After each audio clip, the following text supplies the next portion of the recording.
Welcome to the Civic Sounds, a podcast by the American Corner Moi. Enjoy great conversations.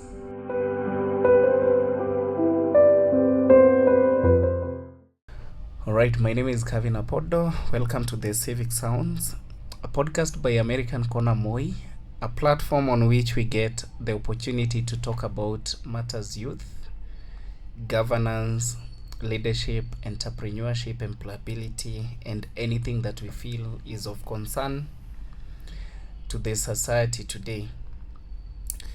And today we are talking to someone who has been into career coaching and mentorship for some time.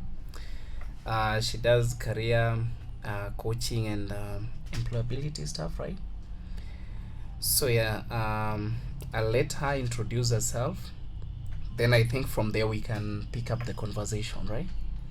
Yeah, so the name is a bit difficult for me to pronounce. I'll let her pronounce it on my behalf. Then I think from there we can start. Okay, thank you so much, Calvin, for letting me in your podcast that is Civic Sounds. You said you had a challenge with my name. So my name is Gathigia.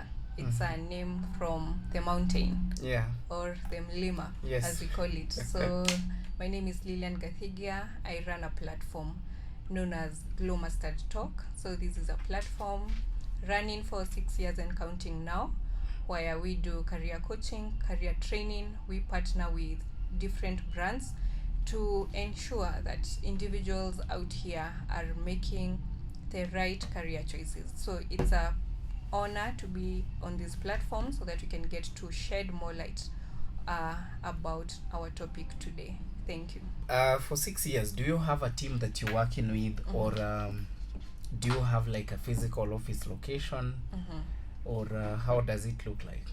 So when it comes to Glow Mustard Talk, what I have been doing is that I have largely embraced working with different brands, like I mentioned. So these are brands that we ensure we give quality training to our target audience.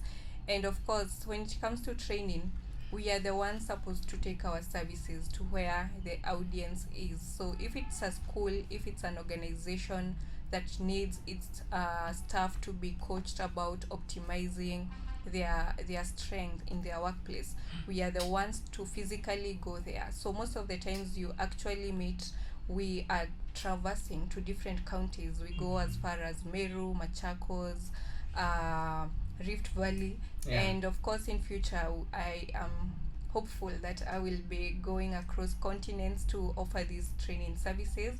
Amen to that. Amen. And also I'd love to note that even with the evolvement of technology, so that calls for a large population actually embracing virtual training. So you meet like 70% of my clients now we have been doing virtual training. So that has come as an advantage because it saves time, and it also saves other resources that you could have got into our pockets. So I believe technology has come to save us. All right, thank you so much. So in short, you're trying to say that technology has come to really complement what we have been doing. And I think it's now that people are trying to embrace this conversation around they used to call them briefcase companies, where you don't have to have a physical location in order to run a successful business, right? Yeah. Okay.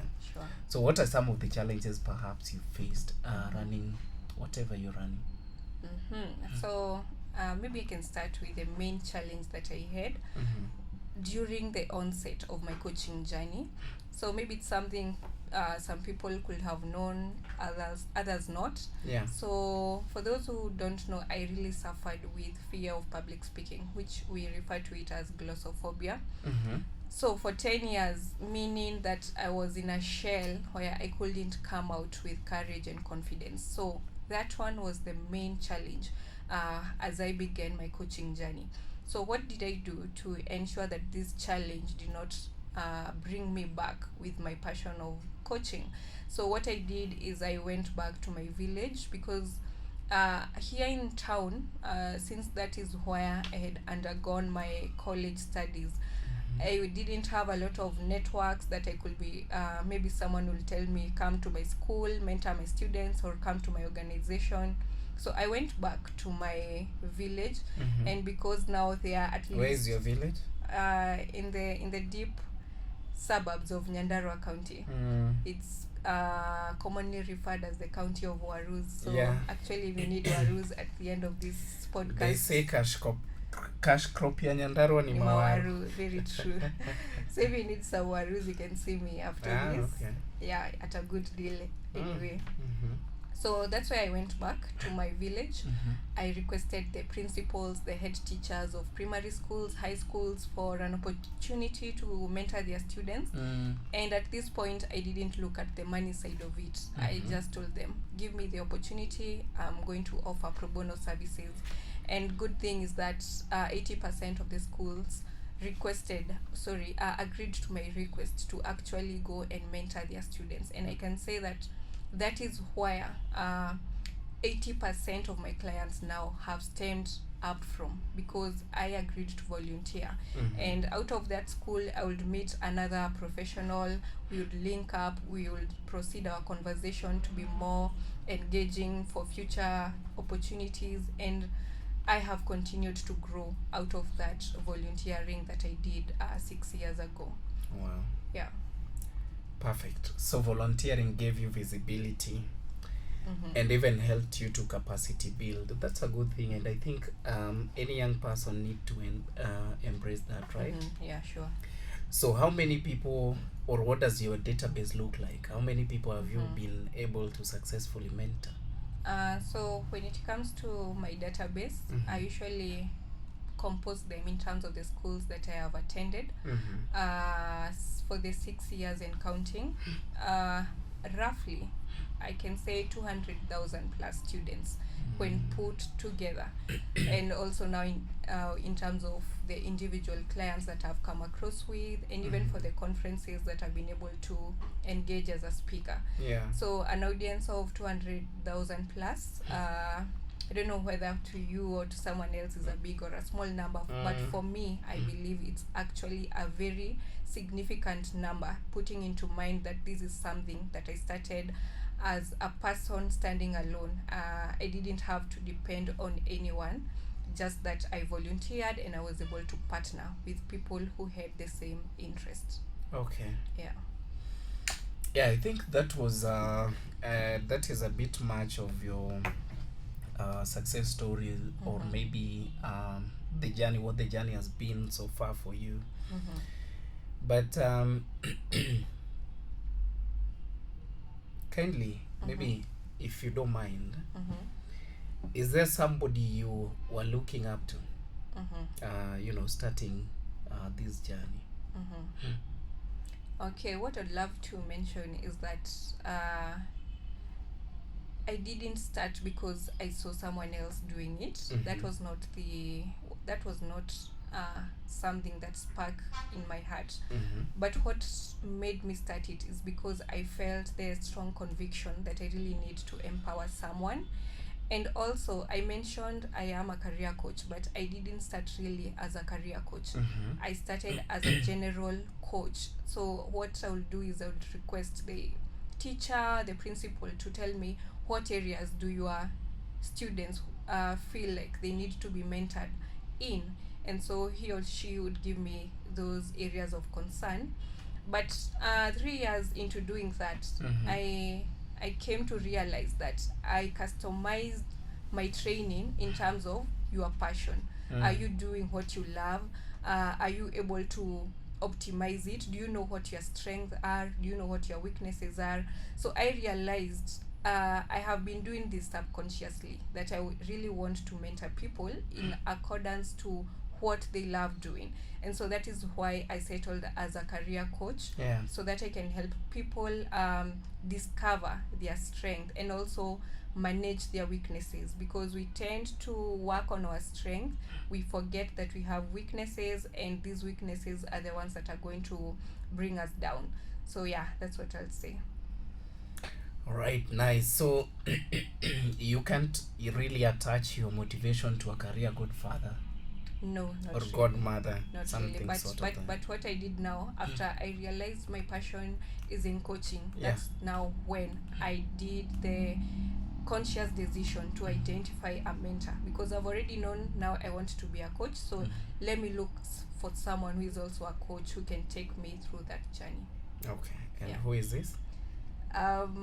Maybe I wouldn't want to publicly mention him, Mm-hmm. but he has been doing a great job in terms of mentorship, in terms of coaching, and he has held my hand. Actually, he was the one who pioneered the idea of I do pro bono services in terms of mentorship back in my village, because for me I was for the part of maybe I can charge something small, but Yeah. he told me because you still don't have the experience, just go on the basis of pro bono services that Okay. will give you more exposure and more Visibility. Yeah, more visibility. And experience. Yeah, sure. And capacity. Sure. That's very important. Now that today we are talking about, the important role that coaching and even mentorship plays in the role of, in our lives, especially when it comes to career advancement and even growth, development, and all that. What are some of the things or some of the important roles that you would say that coaching does in the life of someone? So when it comes to mentorship, it's very, very important for each and everyone. Everyone has a career goal. You have your vision. I have my vision. Yeah. Someone watching us has his or her own vision. And this vision, maybe it's 10 years, 15 years from now, it's not something easy. It's not a walk in the park, like we always say, for you to achieve that vision. And that is why we say and we encourage people to embrace mentors in your career journey, because when you talk of a mentor is someone who has walked that career journey before you. He has more experience, maybe 10 years, 15 years, 20 years experience. He knows the do's and don'ts. He knows what way you are supposed to use for you to walk that journey. Sometimes we may tend to overlook and think maybe they are outdated.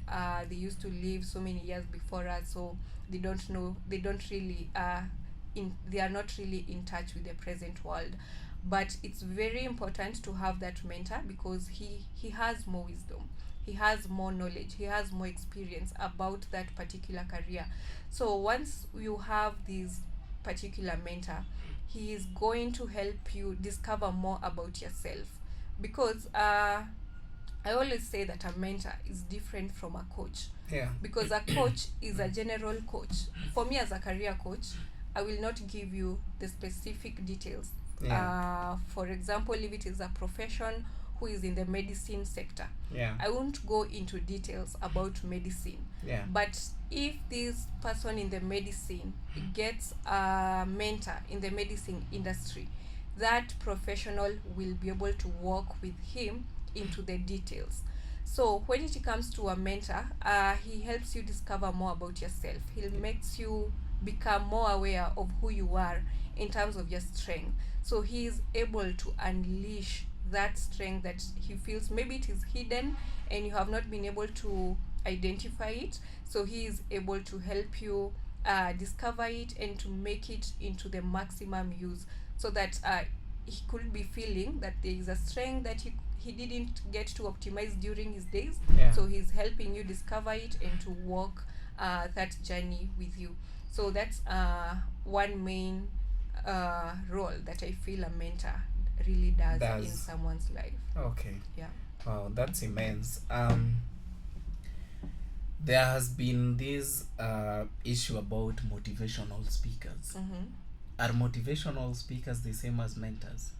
Not really. Not really, because motivational speakers, they tend to give their story about how they did it, and then it's usually also a short term. A motivational speaker will come and speak to you a day or a week, and they are gone. But you see, for a mentor, he is intentional. He wants to stick with you during the growth of your career journey, since when you are discovering yourself, when you are facing challenges, when you are actually being successful in life. Because I always, things are falling apart. When things are falling apart, or when you are transitioning, and also the point of being successful, because most people tend to think because you've now made it, you have the recognition, you have the wealth, you don't need someone to guide you. Actually, that's the most critical point, I usually say, because we find a couple of people who are successful for 2 or 3 years, but 5 years down the line, we no longer see them, we no longer hear their name. So this mentor is going to help you from the start to the end, not like a motivational speaker who will give you your story for one day, for 1 week, and he's gone. You never get to hear from him again. So I tend to believe a motivational speaker, yes, he or she is important, but be intentional about getting a mentor who will stick with you. Okay. Yeah. Some people say that life doesn't have a manual, that perhaps whatever worked for me might not work for you.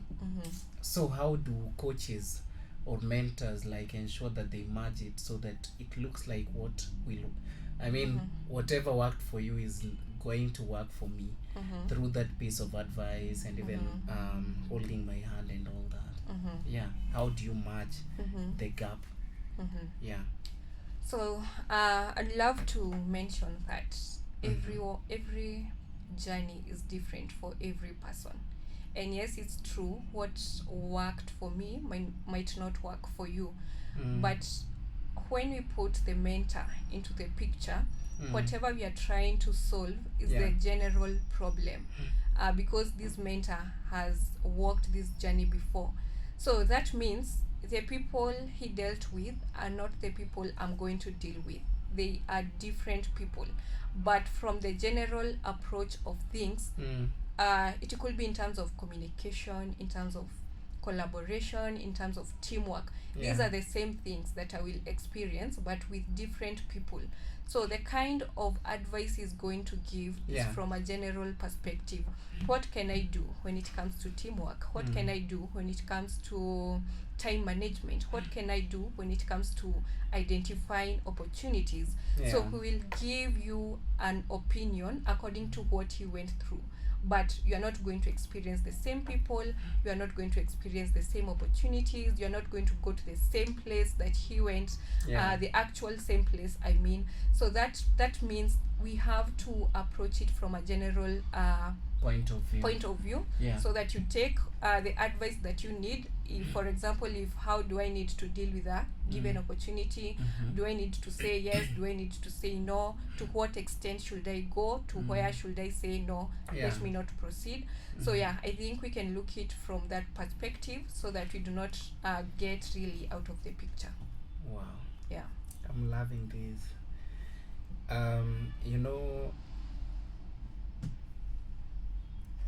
I've had conversations with different people, and I think you're giving me the practicality of coaching that perhaps not even some of the coaches are even aware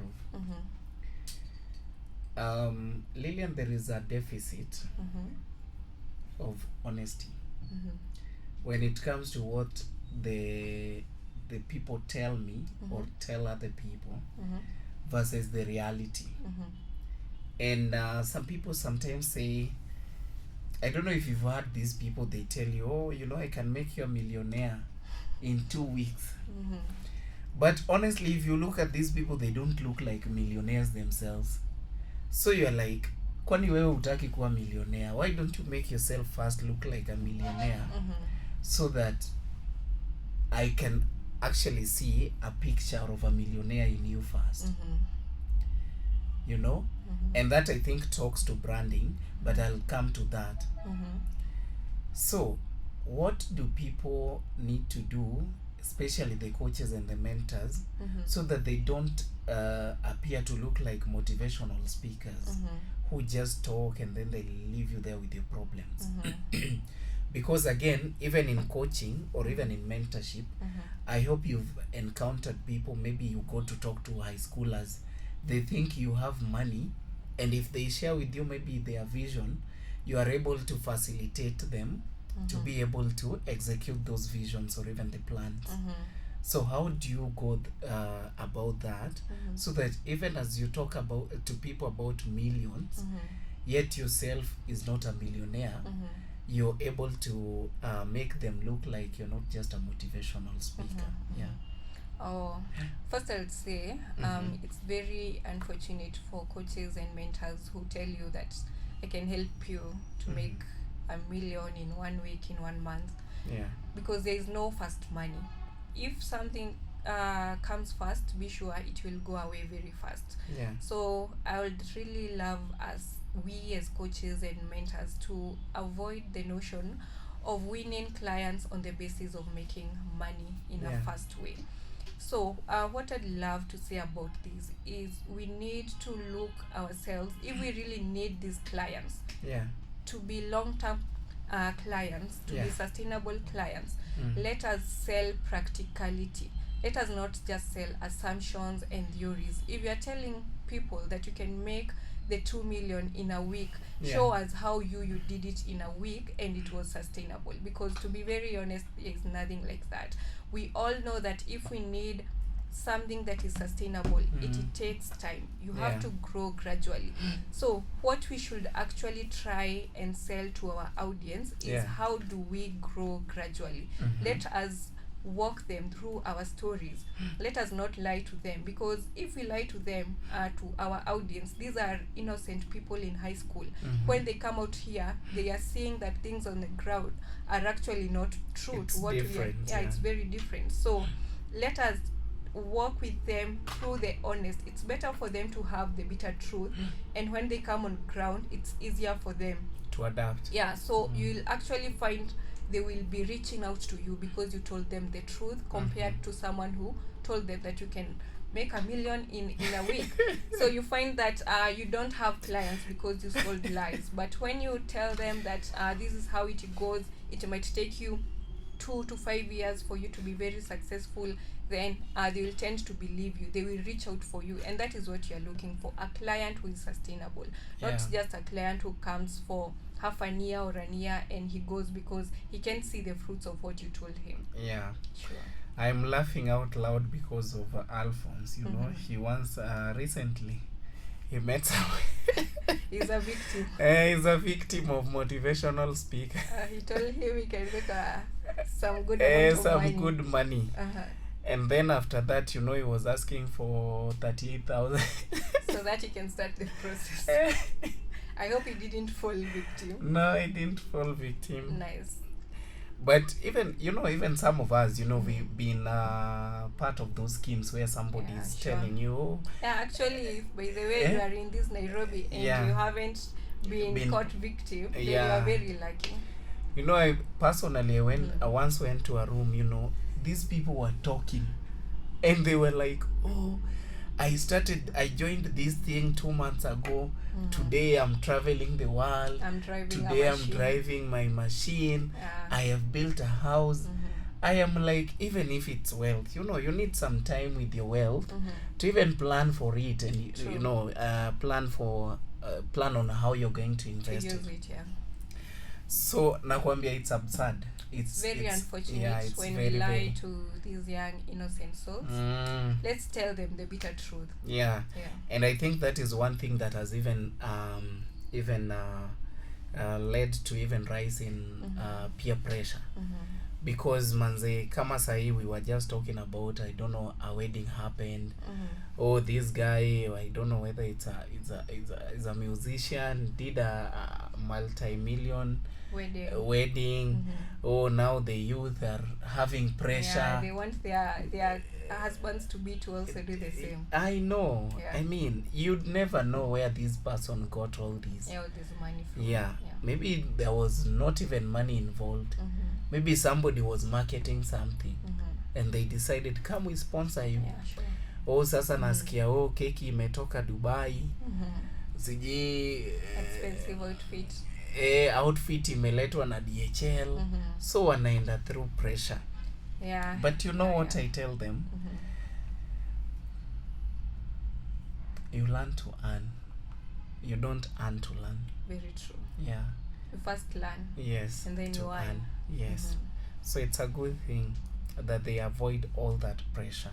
Yeah, and especially, like I said, in an era of technology where when you just swipe up your phone, picture after picture is your classmates of driving flashy cars, living in big houses, you know, and you are wondering, where did I go wrong? So you're still in the process. Actually, that is what took me out of Instagram. I'm not on Instagram.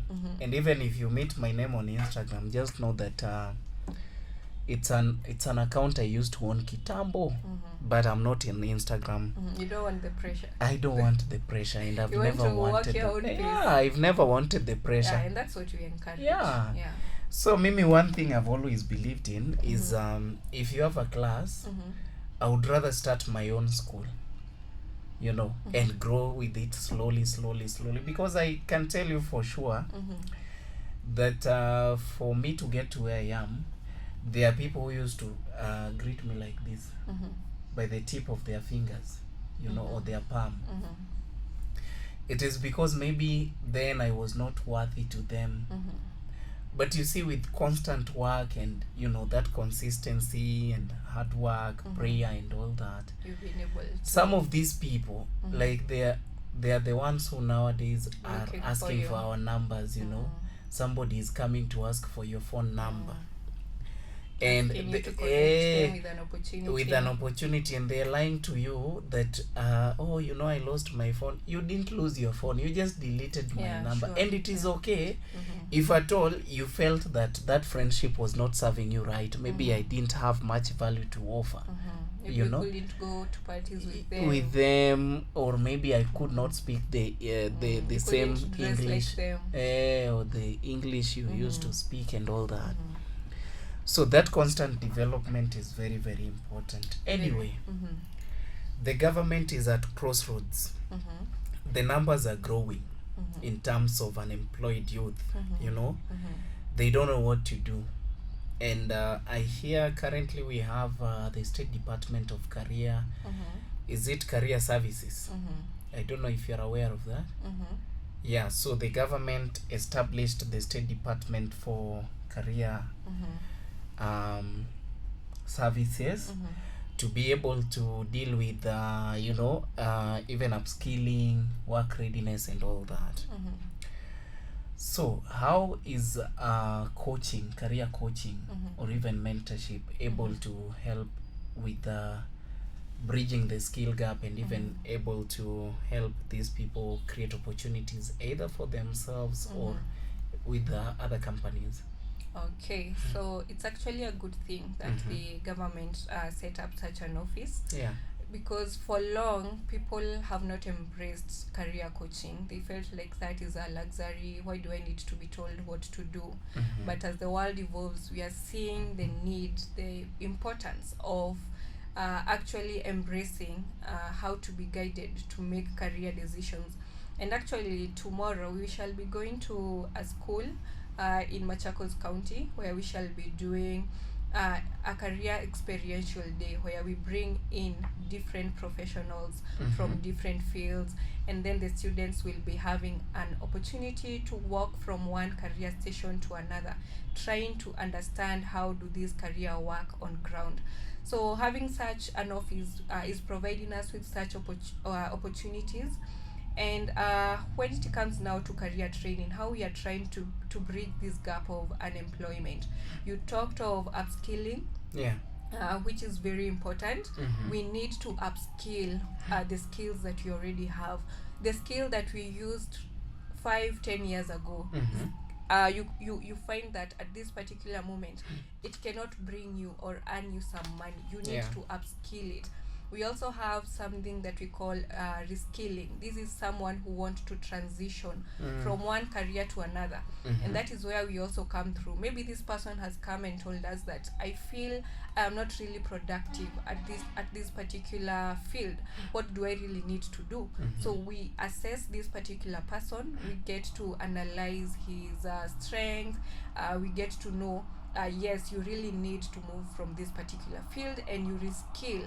This Yeah. means you get a different skill, you invest in it in terms of learning, in terms of experience, so that you can go to a field that you perform best in.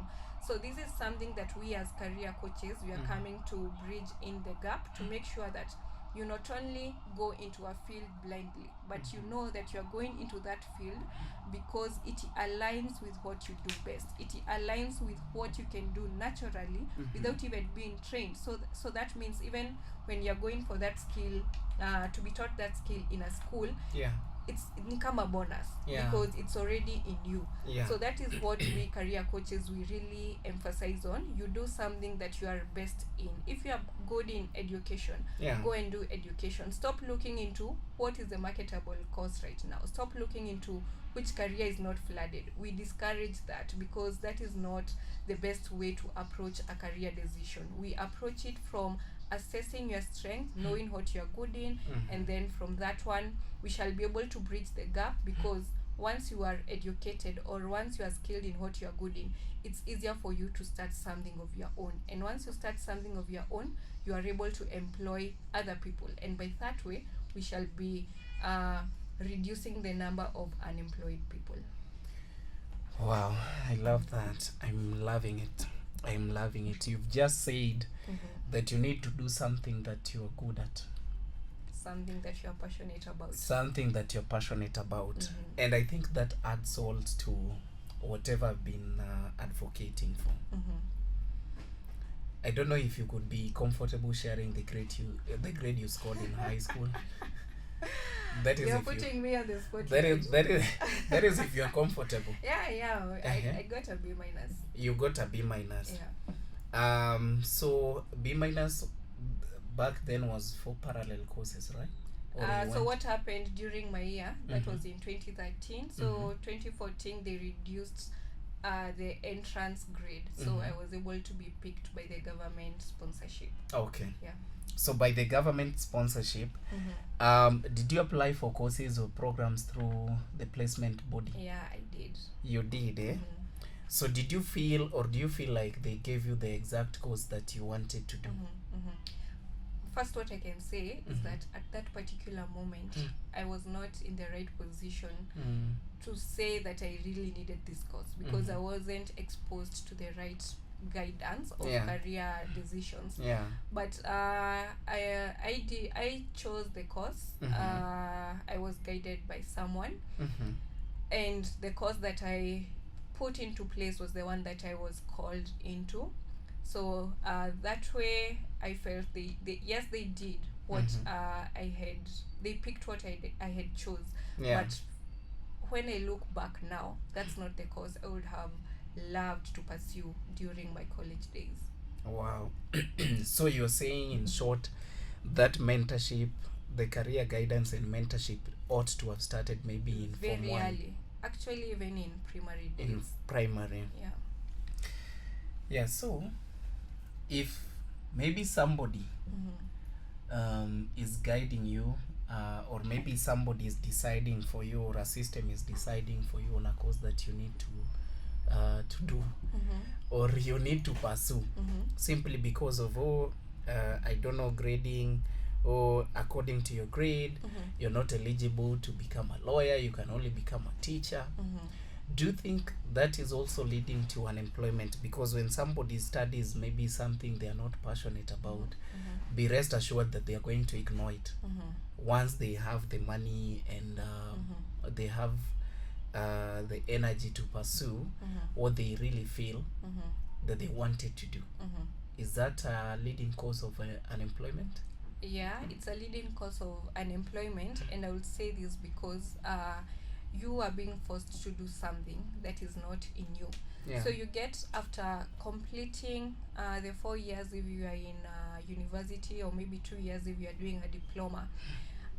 First, the challenge is getting the job opportunity, but then after you get the job opportunity, you are not able to perform to the maximum, because that is not something that is aligning with your strength. So you find that the seniors, the bosses, the directors, they feel this person is not really performing to how we expected him to perform. Yes, he has the papers, but is he doing the practicality of what we need him to do? Is he identifying the gaps of our target audience? Is he able to come up with solutions? So this person is not able to deliver simply because he was subjected to do something that is not within his interest, his passion.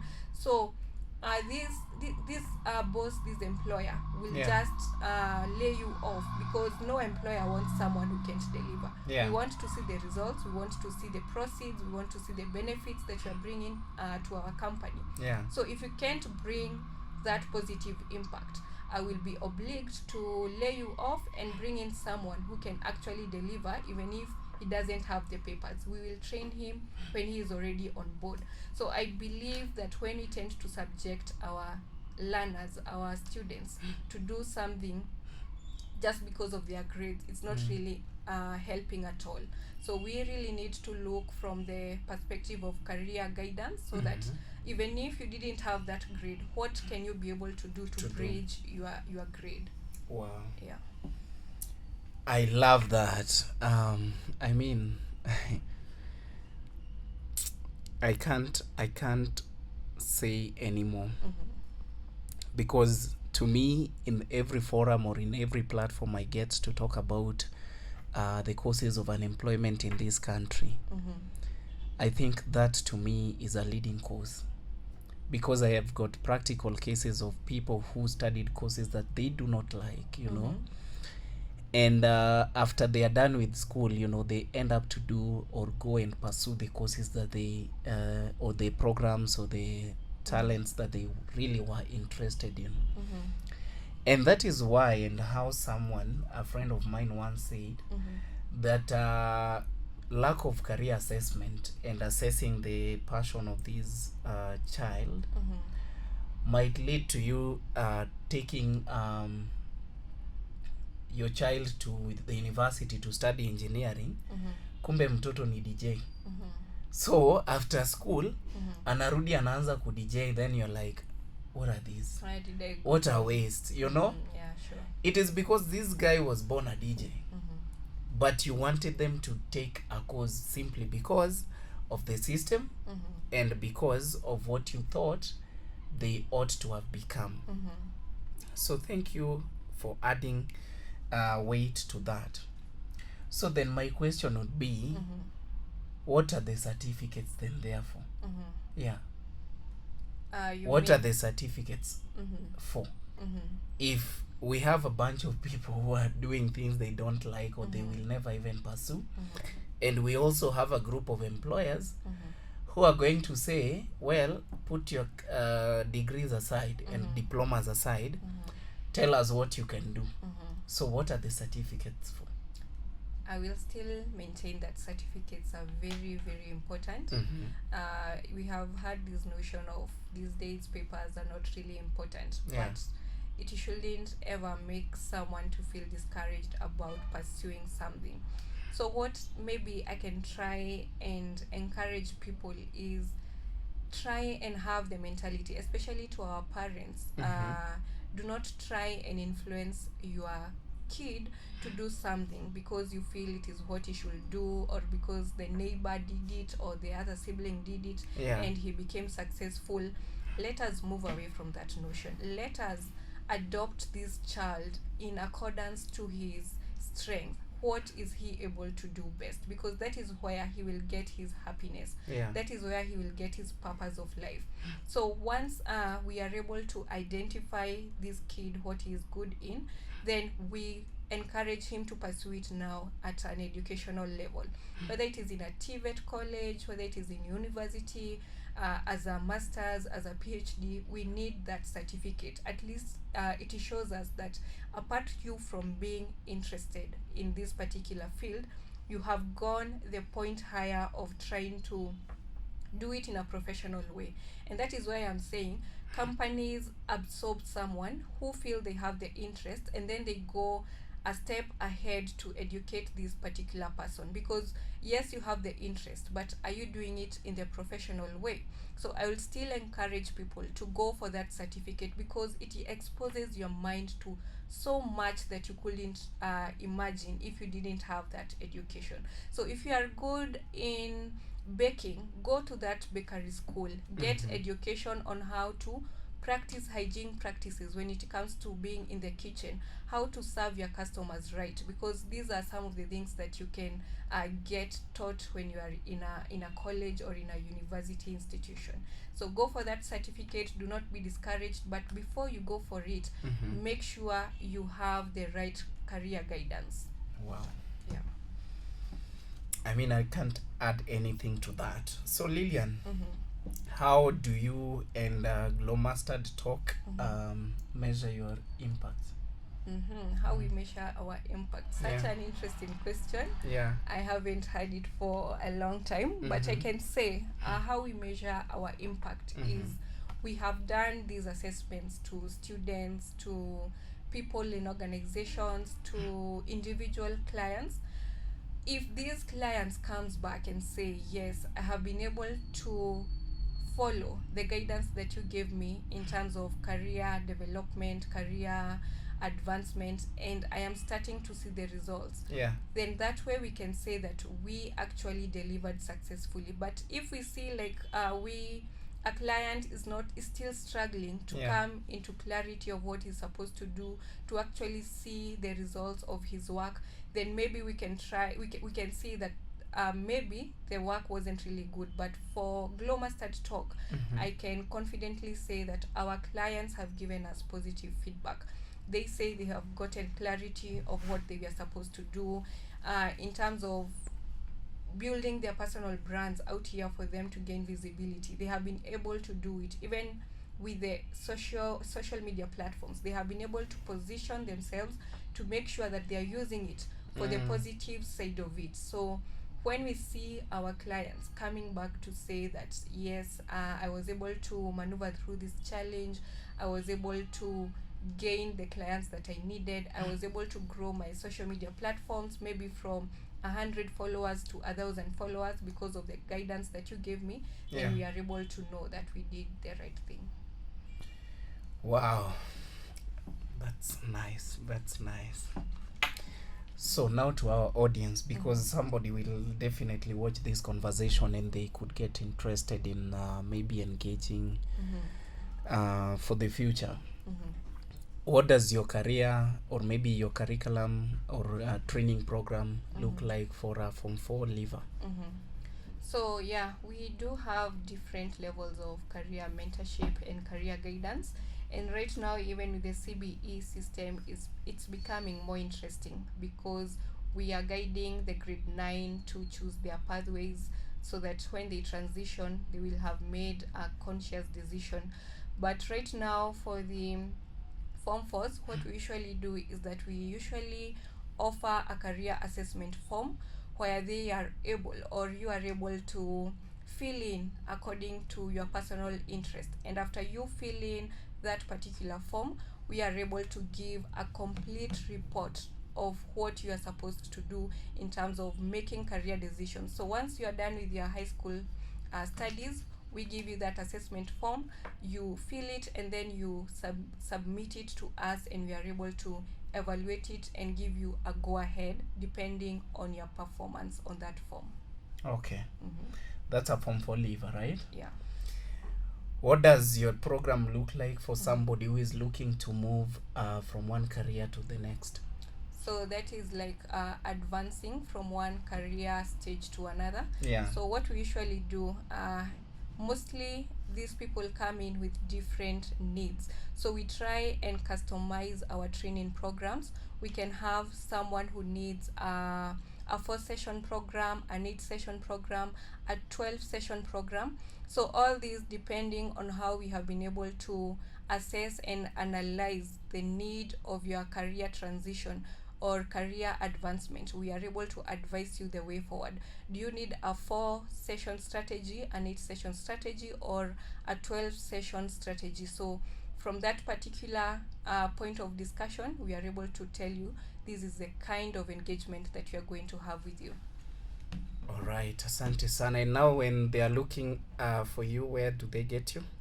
So if you need to reach out for Glow Mustard Talk platform, in LinkedIn, I go by the name Gathigia Coach. That's the name that we had trouble with. So it's as simple as Gathigia Coach. We use the email glowmustardtalk61@gmail.com. I'm going to say that again, glowmustardtalk61@gmail.com, and also our business number 0716-974-254. With that, we'll be able to reach out to us and we'll get back to you. All right, and now to your parting shot. If anything maybe you haven't said, or maybe just your piece of advice to that person who is struggling with their careers. Yeah. So of course I have not said a lot. We cannot complete it with one podcast. Yeah. But what I'd love to say, especially with the theme of today about the role of a mentor in career advancement, kindly ensure that you have a mentor of your own particular field, someone who has walked that journey ahead of you, someone whom you can see the solid results of his work. You can say that he truly used the right way and he was successful or she was successful. Identify that mentor, reach out to him or her, and request him to guide you, to mentor you in your career journey, because such people exist and they are willing to walk that journey with you, and they will help you to maneuver each and every stage of your career journey. Wow, thank you so much, Lilian, for that wealth of knowledge and information that you've shared with us and, of course, with our audience. I know this is a very huge conversation. That is just a tip of the iceberg, right? We can actually plan to put up another session or another conversation so that we can proceed from where we have left. Very true. But if time doesn't allow us to do that, please try to document that even in a book for people to be able to read, so that they can be able to advance and even grow their careers. So thank you so much to our audience. That was a very, very insightful conversation, of course, with Lilian. I hope you guys will be able to get in touch with her, and I will see you guys in the next episode of conversation. My name is Cavin Apodo, and this is the Civic Sounds. Thank you.